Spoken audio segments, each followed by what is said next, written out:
اور پھر ڈنر کا وقت ہوتے ہی ڈنر شروع ہو گیا۔ مس شاہینہ کو دیکھنے کے بعد خود بخود سی میرے دل میں ہوئی تھی، اس کے جانے کے بعد ختم نہ ہوئی، بلکہ وہ اتنا بڑھی کہ مجھے کسی پل چین نہ تھا۔ 2 دن بعد ہی بےتابی میں گزرے، آخر اس کا دیدار کرنے کی ہمت باندھی اور اس کے محل کے بڑے سے گیٹ کے سامنے ایک درخت کے نیچے جا بیٹھا۔ پورا دن وہاں بیٹھا بے چینی سے محل اور اس کے گیٹ کی طرف دیکھتا رہا کہ شاید وہ نکلے، اسے دیکھ کر دل کی خدبد کو کچھ سکون ملے۔ نہ کھانے کا ہوش تھا، نہ ہی کچھ پینے کا۔ آخر انتظار کی گھڑیاں ختم ہوئی اور محل کا بڑا سا گیٹ کھلنے لگا۔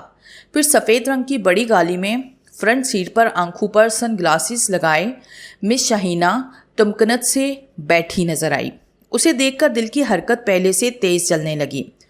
گاڑی میرے سامنے سے گزر گئی، اس نے ہلکا سا بھی ادھر ادھر نہ دیکھا۔ میں نے اسے چند ساتھ نظر بڑھ کر دیکھا، لیکن اس سے سکون نہ ملا، بلکہ دل کرنے لگا اور دیکھوں، پر مجھے وہاں سے اٹھنا ہی پڑا، کیونکہ وہ علاقہ امیر لوگوں کا تھا، صنعت کار، مل آنرز اور جاگیردار۔ اسی لیے وہاں سے خرامہ چلتے ہوئے اپنے محلے کے ایک ہوٹل میں چائے پی اور پھر گھر کی راہ لی۔ بے سکونی، بے چینی اور میں دوسرے دن صبح میں پھر اس محلے کے سامنے کھڑا ہونے کے لیے چل پڑا۔ اپنے خیالوں میں مس شاہینہ کے خیالوں میں کھویا چپ سر نہارے چلا جا رہا تھا کہ اچانک کسی نے پیچھے سے آ کر کندھے پہ ہاتھ رکھا۔ میں نے چونک کر سر گھما کر دیکھا، سامنے چچا منظور حیرانگی سے میرے کندھے پہ ہاتھ رکھ کے کھڑے تھے۔ میاں علی، کہاں گمسم جا رہے ہو؟ میں نے 2-3 دفعہ آپ کو پکارا، لیکن آپ تو سن کے ہی نہیں دے رہے تھے۔ مجھے احساس ہوا کہ ضرور کوئی گڑبڑ ہے۔ نہیں چچا، کچھ نہیں، کوئی گڑبڑ نہیں، ذرا ایک کام سے جا رہا تھا، اسی کام کے بارے میں تانے بانے بن رہا تھا۔ میں نے بائیں ہاتھ سے گردن کھجاتے ہوئے جواب دیا تو چچا مسکرانے لگے۔ چلو میاں، اچھی بات ہے، تمہیں بھی کوئی کام تو سوجا۔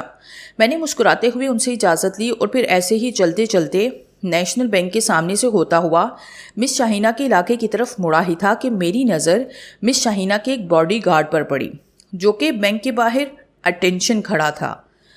میں ٹھٹک کے رک گیا، میری نظریں پارکنگ میں پھرنے لگی اور پھر میں نے مس شاہینہ کی گاڑی پارکنگ میں ایک طرف کھڑی دیکھ لی۔ اب میں باہر ایک بنچ پر بیٹھا اس کے بینک سے نکلنے کا انتظار کرنے لگا۔ 15-20 منٹ بعد وہ بلو کلر کپڑوں میں سر پر سفید دوپٹہ کیے بینک سے نکلتی نظر آئی۔ اس کے پیچھے ہی ایک آدمی نکلا جو کہ مجھے کچھ مشکوک سا لگا۔ بینک کی سیڑھیاں اترتے ہی اس نے موبائل نکالا اور میسج ٹائپ کرنے لگا۔ شاید اس نے میسج سینڈ کیا اور پھر مسکراتے ہوئے مس شاہینہ کی طرف ایک نظر دیکھ کر موبائل جیب میں ڈال لیا۔ مجھے کسی خطرے کا احساس ہوا، لیکن مس شاہینہ اپنے باڈی گارڈ کے ساتھ چلتے ہوئے میرے سامنے سے گزر کر گاڑی میں جا بیٹھی۔ آج بھی اس نے ادھر ادھر نہ دیکھا، بلکہ نیچے دیکھتے ہوئے ہی گزر گئی۔ اس کی گاڑی پارکنگ سے نکلی ہی تھی کہ ایک موٹر سائیکل سوار سپیڈ سے پارکنگ میں داخل ہونے ہی لگا تھا کہ وہ سیدھا گاڑی کے ساتھ جا کے ٹکرایا۔ موٹر سائیکل سوار ہوا میں اڑ کر پارکنگ کے ساتھ بنے پلاٹ میں لگے ایک فوارے کے پانی میں جا گرا۔ گاڑی ادھر ہی رک گئی تھی۔ مس شاہینہ اور اس کا باڈی گارڈ گاڑی سے نکل آئے۔ شاید وہ موٹر سوار اسے دیکھنا چاہتے تھے۔ میں بھی آہستہ سے بھاگ کر ادھر پہنچا۔ میں نے اس سے پہلے موٹر سوار تک پہنچ کر اسے پانی میں سے نکالا۔ زیادہ چوٹ لگنے سے اس کی بچت ہو گئی تھی۔ میں اسے نکال کر پلاٹ کی گھاس پہ لایا ہی تھا کہ میری نظر سڑک پر آتے ہوئے ایک بلیک کلر کی موٹر سائیکل پر پڑی جس پر 2 نقاب پوش بیٹھے تھے۔ پچھلے کے ہاتھ میں مجھے پسٹل نظر آئی۔ ان دونوں کی آنکھیں مس شاہینہ پر تھی۔ موٹر سائیکل کے ٹاپے پر لکھا تھا چیف آف ڈیٹ۔ میں نے اس زخمی موٹر سائیکل سوار والے کو تیزی سے پلاٹ کی گھاس پہ ڈالا تو میرے ذہن میں بازگشت ہونے لگی کہ مس شاہینہ کو بچاؤ۔ پھر میں نے ایک جمپ لیا اور ہوا میں اڑتا ہوا اس کے سامنے آ گیا۔ اسی وقت گولیاں چلی۔ مجھے دائیں کندھے اور پیٹ میں گرم سلاخیں گستی محسوس ہوئی۔ میں زور سے زمین پہ گرا۔ سر زمین سے ٹکراتے ہی ایک اور درد کی لہر اٹھی اور میرا دماغ جیسے سنسا ہو گیا۔ جب مجھے ہوش آیا تو ایک نرم سے بستر پر لیٹا تھا۔ دائیں بازو پر ڈرپ لگی تھی۔ بڑا سا کمرہ تھا۔ پاس ہی ایک نرس کھڑی دیوار کی طرف کچھ دیکھ رہی تھی۔ یہ اتنا بڑا کمرہ یقیناً کسی ہاسپٹل کا نہیں تھا۔ میں اٹھ کر بیٹھا تو سر چکرانے لگا۔ میں پھر آنکھیں بند کر کے لیٹ گیا۔ کندھے اور پیٹ پر چبھن سی تھی۔ نرس نے محسوس کر لیا کہ میں ہوش میں آ گیا ہوں، اس لیے وہ پلٹ کر میرے پاس آئی اور مجھے غور سے دیکھنے لگی۔ بند آنکھوں سے بھی اس کا سایہ مجھے نظر آ رہا تھا۔ اسے اپنے اوپر جھکے ہوئے محسوس کرتے ہی میں نے آنکھیں کھولی۔ اس نے مسکرا کے میری طرف دیکھا اور مجھ سے میری طبیعت کے بارے میں 2-3 باتیں پوچھی۔ میں کچھ سوچ کر سر ہلا کر اطمینان کا اظہار کیا۔ وہ سر ہاں میں ہلاتے ہوئے باہر نکل گئی۔ اس کے جانے کے بعد چند منٹ کے بعد اس کے ساتھ ایک ڈاکٹر اور باڈی گارڈ ٹائپ جو کہ بڑی عمر کا تھا، ہینڈسم سا بہترین تراش راش والا سوٹ پہنے، اس نے مجھے سلام کیا اور میں نے آہستہ سے سلام کا جواب دیا۔ اب کیسا محسوس کر رہے ہو؟ ٹھیک، میں نے مختصر جواب دیا۔ اس کے بعد ڈاکٹر میرے اوپر جھکا۔ اس نے پٹی اتار کر کندھے اور پیٹ کے زخم دیکھے۔ ابھی کچھ دن تک تم چل پھر نہیں سکتے۔ ڈاکٹر نے نرس کو اشارہ کیا تو وہ نئی پٹی لگانے لگی۔ لیکن میں ہوں کہاں؟ تم اپنوں میں ہو، پریشان ہونے کی بالکل ضرورت نہیں، اس ہینڈسم آدمی نے مسکراتے ہوئے جواب دیا۔ میں اس کا باپ ہوں جس کی تم نے اپنی جان پر کھیل کر جان بچائی ہے۔ اس کے بعد مجھے کچھ کہنے کی ضرورت ہی نہ تھی۔ نرس زیادہ تر میرے کمرے میں ہی رہتی اور ڈاکٹر 2 چکر لگاتا تھا، صبح اور شام۔ لیکن مس شاہینہ مجھے نظر نہ آ رہی تھی۔ میں خود حیران تھا کہ جس کی میں نے اپنی جان کی پرواہ نہ کرتے ہوئے جان بچائی، وہ تو شکریہ ادا کرنے تک نہ آئی۔ میں یہی سوچ رہا تھا کہ وہ کمرے کے دروازے کو نوک کرتی اندر آئی۔ میں اسے دیکھ کر آہستہ آہستہ اٹھ بیٹھا، لیکن اس نے کندھے پہ ہاتھ رکھ کر مجھے اٹھنے سے روک دیا۔ وہ میرے پاس بیٹھ گئی۔ پھر باتوں باتوں میں اس نے بہت ہی اچھے انداز سے میری طبیعت کا پوچھا، میرا شکریہ ادا کیا۔ میں خود بھی پھولے نہ سما رہا تھا۔ آپ کو کیسے احساس ہوا تھا کہ وہ موٹر سائیکل سوار مجھ پر فائر کرنے لگے ہیں؟ اس نے سنجیدہ لہجے میں پوچھا۔ میں جب زخمی موٹر سائیکل والے کو پانی سے اٹھا کر باہر لایا تھا تو مجھے سامنے سے آتے ہوئے وہ مشکوک موٹر سائیکل والے نظر آئے۔ مشکوک اس لیے کہ ان کے چہرے نقاب سے ڈھکے تھے اور پچھلے کے ہاتھ میں پسٹل تھا جو کہ تیار حالت میں تھا، اور وہ دونوں آپ کی طرف دیکھ رہے تھے۔ تو بس میں نے بات ختم کی۔ اچھا جی، اب لازمی اور بہت ہی امپورٹنٹ سوال۔ مس شاہینہ کی بات سن کر میں چونک گیا۔ میرے دل کی دھڑکنیں یکدم تیز ہو گئی۔ آپ نے اپنی جان کی پرواہ نہ کرتے ہوئے میری جان کیوں بچائی؟ آخر اس نے سوال کر ہی دیا جس سے میں بچ رہا تھا۔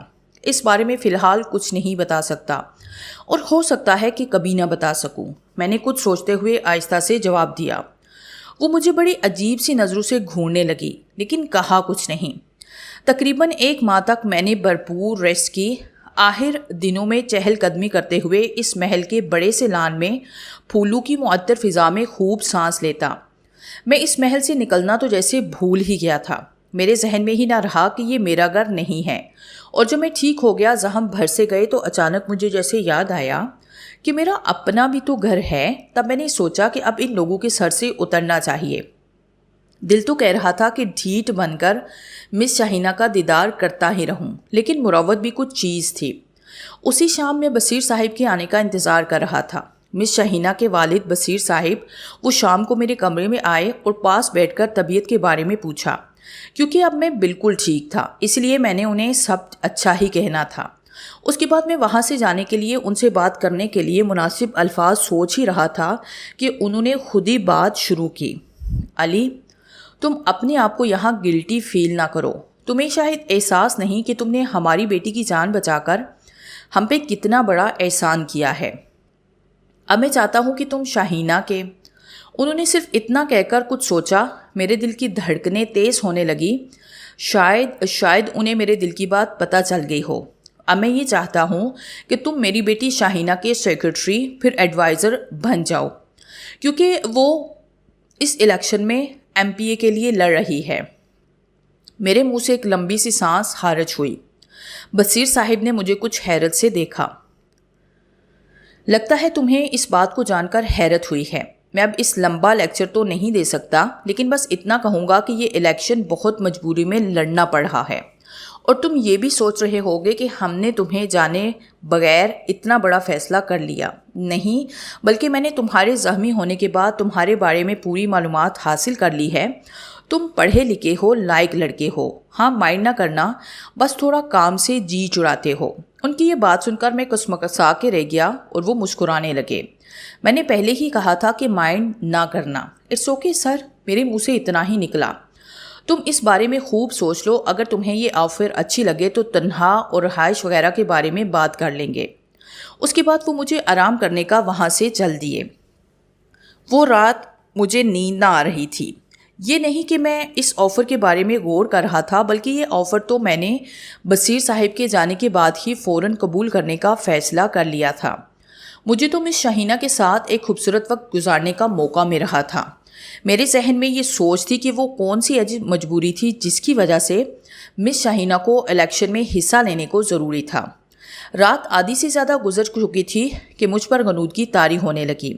میری آنکھیں بوجھل ہو کر بند ہونے لگی کہ اچانک مجھے لگا کہ کھڑکی کے سامنے کوئی سایہ لہرایا ہو، جیسے آہستہ آہستہ میں نیند کی وادی میں جا رہا تھا۔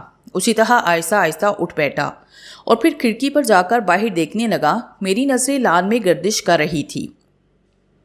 مس شاہینہ کے کمرے کی دیوار کے باہر ہی مجھے وہ سایہ کھڑا نظر آیا۔ میں نے جلدی سے کھڑکی کھولی، اس میں سے اتر کر باہر کو کود گیا۔ میرے قدم زمین پر ٹکتے ہی ہلکی سی تھپ کی آواز آئی۔ اس سائے نے پھر بھی میری طرف پلٹ کر نہ دیکھا۔ سیدھا ہوتے ہی میں اس کی طرف دوڑ پڑا۔ میں ننگے پاؤں اس لیے بھاگنے سے عجیب سی دپ پیدا ہو رہی تھی، لیکن وہ سایہ اسی طرح مس شاہینہ کی کھڑکی کے سامنے مجھ سے بے پرواہ کھڑا تھا۔ میں نے اس کے پاس پہنچ کر اس پہ چھلانگ لگائی، لیکن مجھے ایک حیرت کا جھٹکا لگا کیونکہ میں اس سائے میں سے اڑتا ہوا گھاس پہ جا گرا۔ وہ حقیقت میں سایہ ہی تھا، لیکن کس کا؟ میں نے ادھر ادھر دیکھا، مجھے وہاں کوئی آدمی نظر نہ آیا جس کا وہ سایہ ہو۔ پھر میں نے جلدی سے اس سائے کی طرف دیکھا جو مسلسل مس شاہینہ کی کھڑکی پہ نظریں جمائے کھڑا تھا۔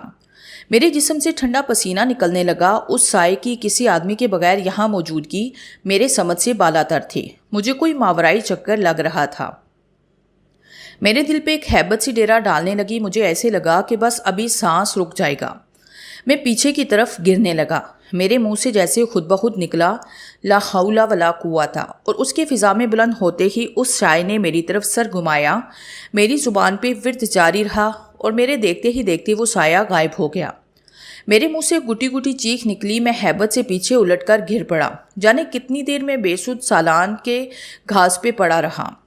ادھر صبح کی اذان ہوئی، ادھر میں اٹھ کر بیٹھ گیا۔ میں اس لان میں بے یقینی سے اپنے آپ کو دیکھنے لگا اور سوچنے لگا کہ میں نے ابھی کچھ دیر پہلے جو دیکھا وہ واقعی میں تھا یا کوئی خواب تھا۔ یہ سوچتے ہوئے میں وہاں سے چلتے ہوئے کمرے میں آ کر بیڈ پہ گر سا گیا۔ وہ سایہ بار بار میری آنکھوں کے سامنے لہرا سا جاتا اور پھر میں نیند کی گہری وادی میں چلا گیا۔ اور جب میں اٹھا تو دوپہر گزر رہی تھی۔ ملازم ناشتے کا پتہ کرنے آیا تو میں دوپہر کا کھانا اور ساتھ میں چائے منگوا لی۔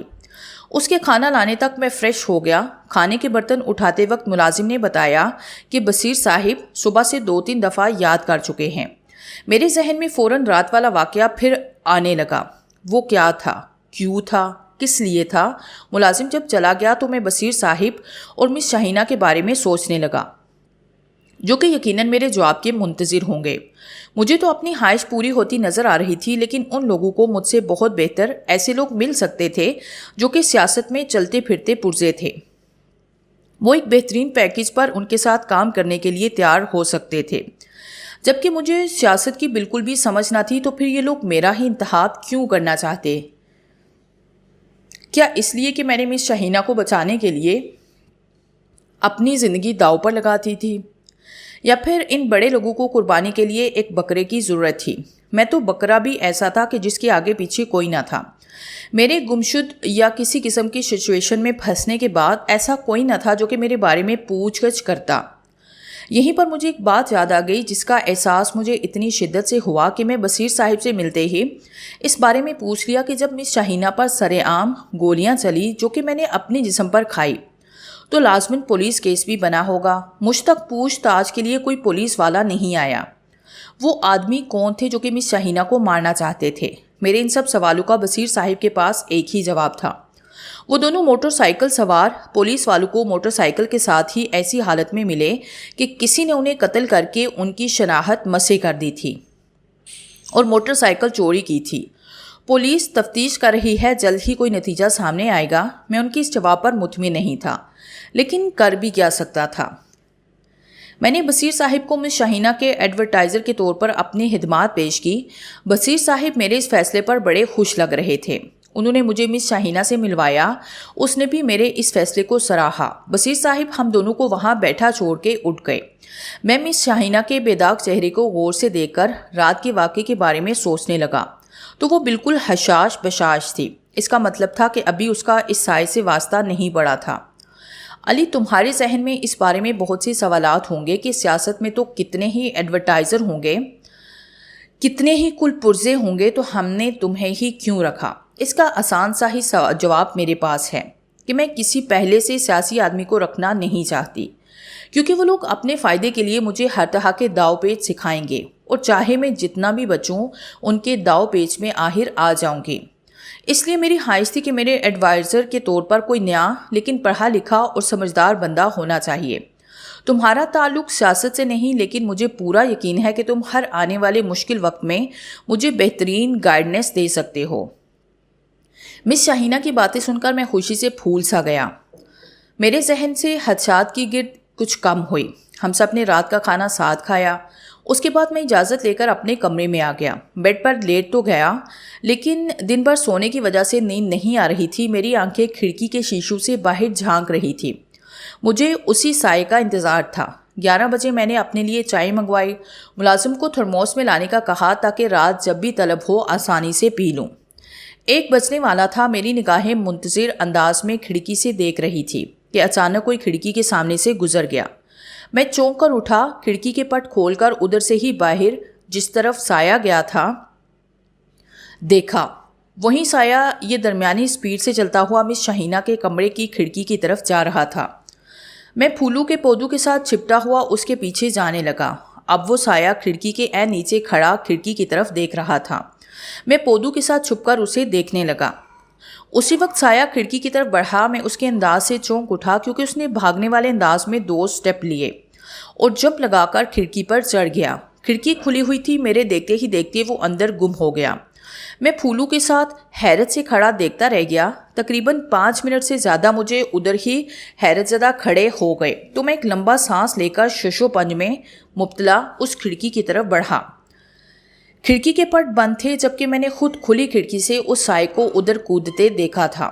میں اس کھڑکی کے سامنے کھڑا ہو گیا، لیکن اوپر لٹک کر اس میں جھانکنے کی ہمت نہیں ہو رہی تھی۔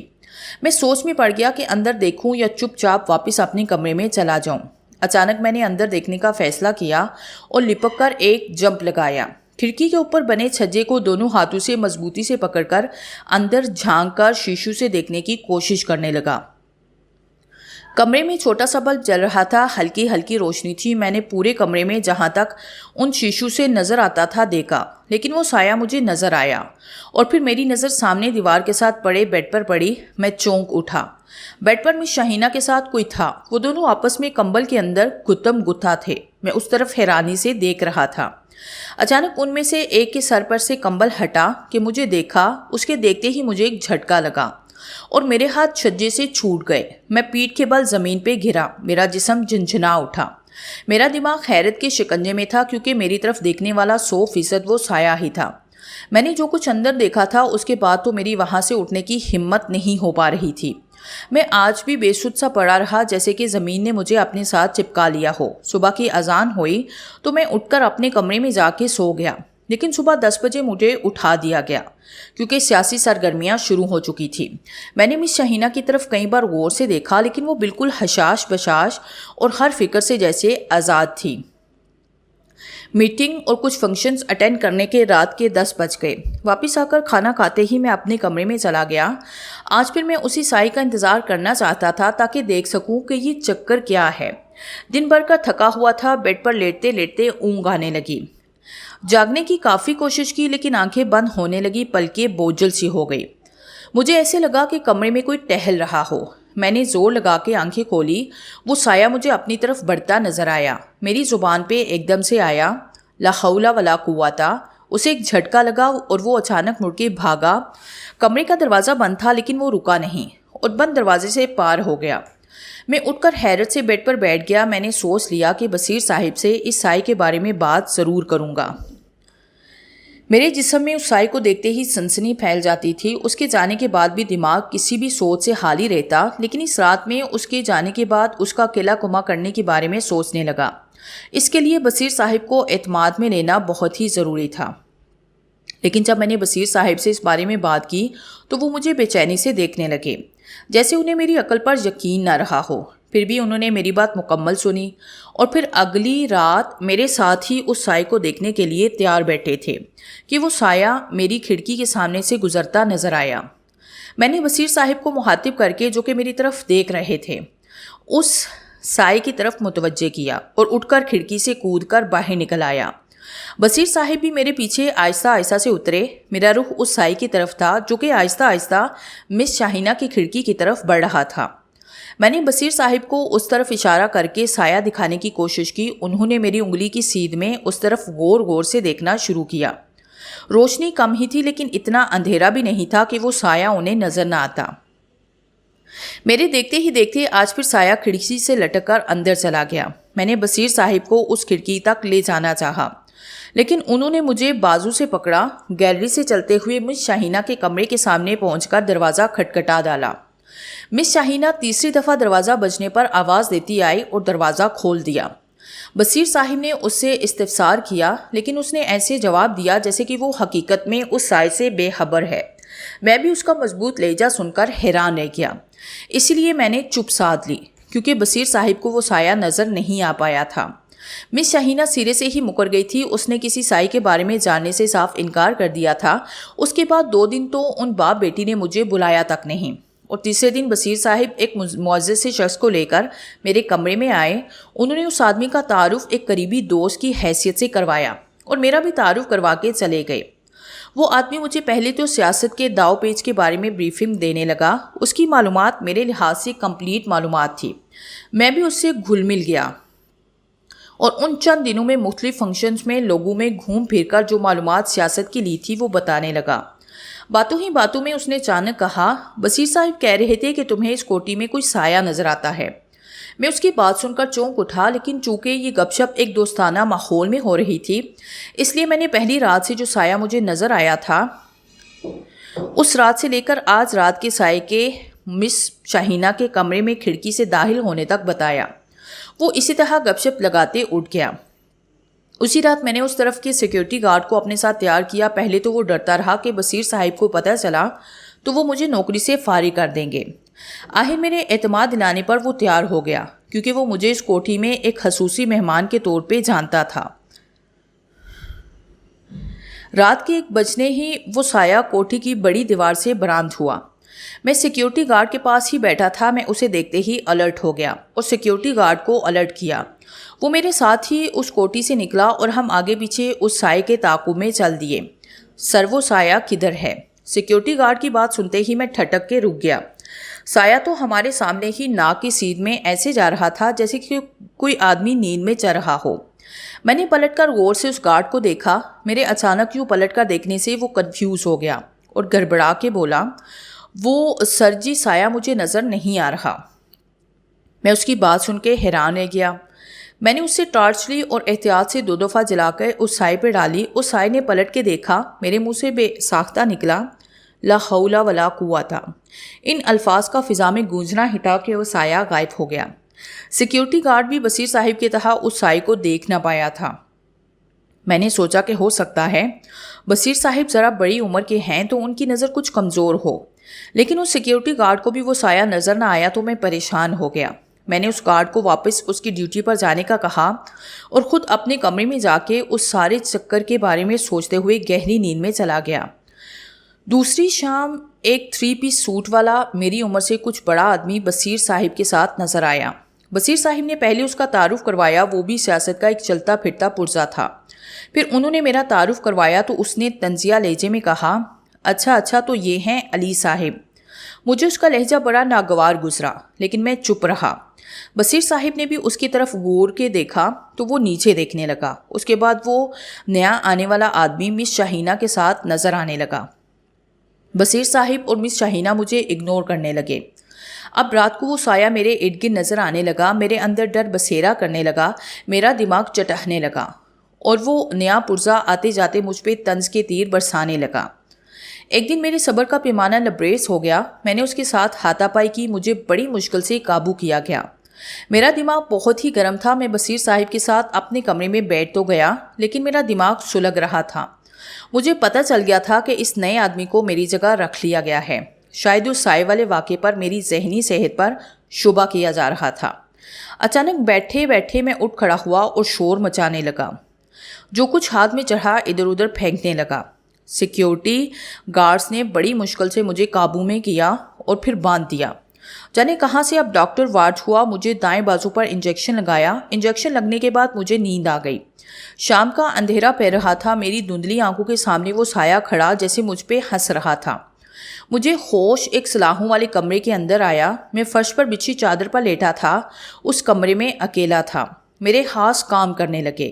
مجھے سمجھ آئی کہ وہ پاگل خانے کا ایک کمرہ تھا۔ میں اپنا سر پیٹ کے رہ گیا۔ میں اٹھا ہی تھا کہ وہ سایہ سلاخوں کے ساتھ آ کے کھڑا ہوا اور مجھے گھورنے لگا۔ فضا میں عجیب سی سنسناہٹ ہو رہی تھی، جیسے کہ وہ کچھ بول رہا ہو۔ میں نے غور سے سننے کی کوشش کی تو مجھے سمجھ آیا کہ وہ کہہ رہا تھا، وہ صرف میری ہے، شاہینہ میرا عشق ہے۔ اب مجھے پتہ چلا کہ مس شاہینہ اتنی خوبصورت اور مالدار ہونے کے ساتھ ساتھ ابھی تک کنواری کیوں تھی، کیونکہ اس کا عاشق ایک سایہ تھا جو کہ اس پہ مکمل چھایا ہوا تھا۔